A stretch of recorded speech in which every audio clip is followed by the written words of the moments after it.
Assalamualaikum warahmatullahi wabarakatuh. Selamat malam semuanya, saudara-saudari sebangsa dan setanah air. Bagaimana mungkin kita bangkit lebih cepat, pulih lebih kuat? Tadi saya dapat informasi dari saya sudah 3 hari berdagang spare part dan aksesoris kendaraan roda 4 di Pekanbaru tidak jual beli sebagai sales. Karena ceritanya sebagian toko tutup dan takut berbelanja karena Krimsus Polda Riau sedang razia SNI. Caranya, beberapa orang anggota kepolisian itu datang ke toko, lalu digeledahnya isi toko itu. Kalau saya menyebutnya penggeledahan paksa, karena tidak menunjukkan surat izin penggeledahan itu. Kemudian beberapa barang dibawa, lalu ditinggalkan surat. Suratnya hanya seperti ini, ya, tidak ada nomornya dan tidak ada stempelnya. Katanya diduga menjual barang tidak SNI. Berdasarkan pengalaman saya, berkali-kali saya pernah diamankan barang saya karena tidak SNI. Tidak ada surat izin perdagangan, macam-macam. Tujuannya tidak lain, ingin meminta sejumlah uang. Itu berdasarkan pengalaman yang berkali-kali saya alami. Padahal, tidak semua barang yang wajib SNI. Dan yang bisa mengatakan itu wajib SNI atau tidak adalah yang ahli dari SNI. Di sini disebut barang yang dibawa itu 1 piece amplifier Merino, 1 piece Thanos, ya.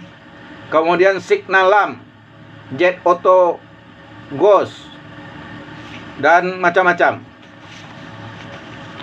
Saya pernah bertanya kepada ahli SNI di Jalan Medan Merdeka, siapa saja yang wajib men-SNI-kan barang itu. Lalu berdasarkan keterangannya dan yang saya tangkap, yang wajib meng-SNI-kan barang itu 3. Yang pertama sekali yang memproduksi untuk dijual, kemudian yang mengimpor sebagai importir, dan yang memperdagangkan. Yang memperdagangkan ini bukan berarti jual beli, setiap jual beli harus diuji SNI-nya, tidak. Yang memperdagangkan ini yang dimaksud yang punya merek. Satu contoh, misalnya ada kaca mereknya Toyota, padahal Toyota tidak memproduksi kaca dan tidak pula mengimpor kaca. Biasanya Toyota memesan ke PT Hasaimas. Jadi Toyota adalah termasuk yang memperdagangkan. Itu satu contohnya. Atau busi, atau beras, macam-macam, banyak hal lain yang disebut memperdagangkan. Jadi bukan berarti kita yang pedagang-pedagang biasa ini jual beli ini. Coba saudara bayangkan, ya, tolong saudara bayangkan Jenderal. Jika ada produsen di SNI-kan barangnya, itu bukan berarti tidak ada biaya. Kemudian diberikan kepada distributor. Distributor di SNI-kan lagi, baru dijual ke agen. Agen di SNI-kan lagi, sebelum disampaikan ke salesnya. Salesnya diuji lagi, DSNI-kan lagi, baru dijual ke orang toko. Orang toko DSNI-kan lagi, baru dijual ke orang bengkel. Orang bengkel DSNI-kan lagi, baru dijual ke konsumen. Satu barang yang harganya sekarang 200.000 itu bisa jadi 200 juta itu. Kalau kalian pakai ini pikirnya Jenderal.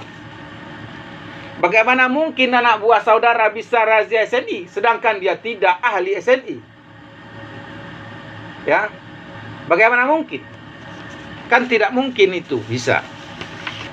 Oleh sebab itu, karena berdasarkan pengalaman saya berkali-kali, intinya tidak lain untuk meminta sejumlah uang. Dan kalau diberi, tahun depan diminta lagi, ditakut-takutin lagi. Pakai pasal ini, pasal itu, dan segala macam.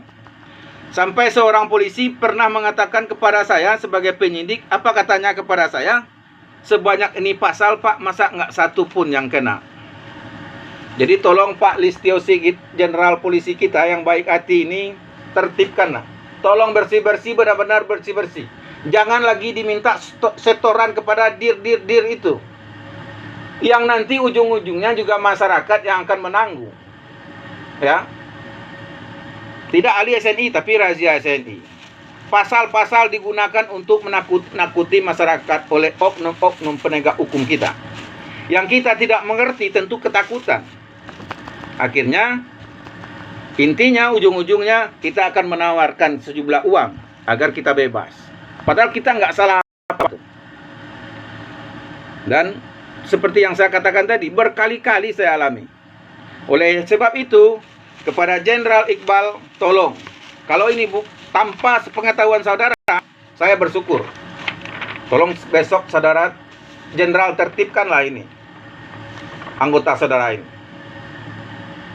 Kalau ini perintah saudara, karena jenderal ini ingin uang masuk di luar gaji, meskipun tidak halal, tolong beritahu kami, biar kami musyawarahkan berapa kami harus bayar.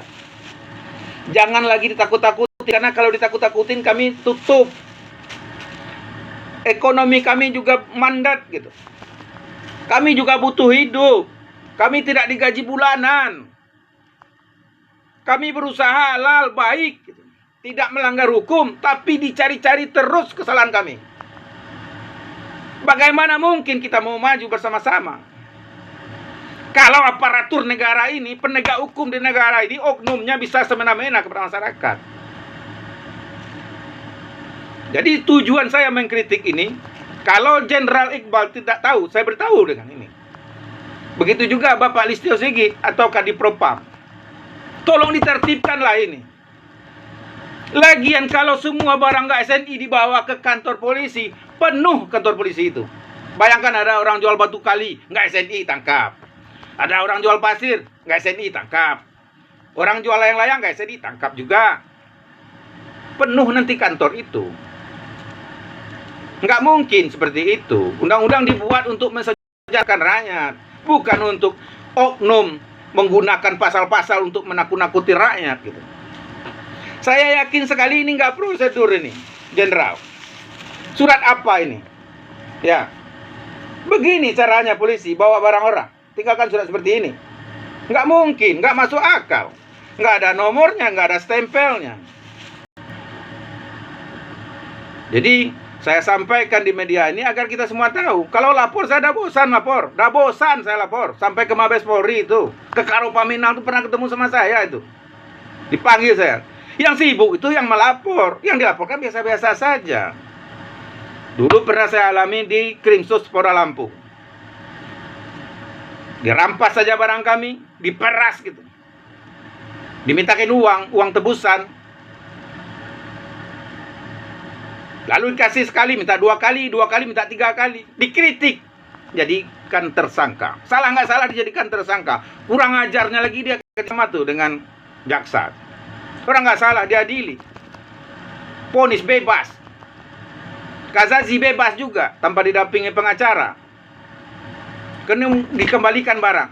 Tapi nggak semua, sebagian entah mereka jual, entah mereka ambil untuk ayahnya, nggak tahu tuh. Ketua timnya Muhammad Ali Muhaidori. Sekarang jadi Wakapolres. Masih bisa naik pangkat. Masih diberi jabatan penting. Mungkin karena setorannya cukup.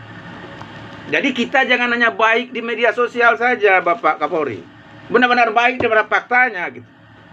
Kalau hanya baik di media sosial, kita hancur-hancuran juga. Yang menderita rakyat juga. Kalian pejabat ya kebal.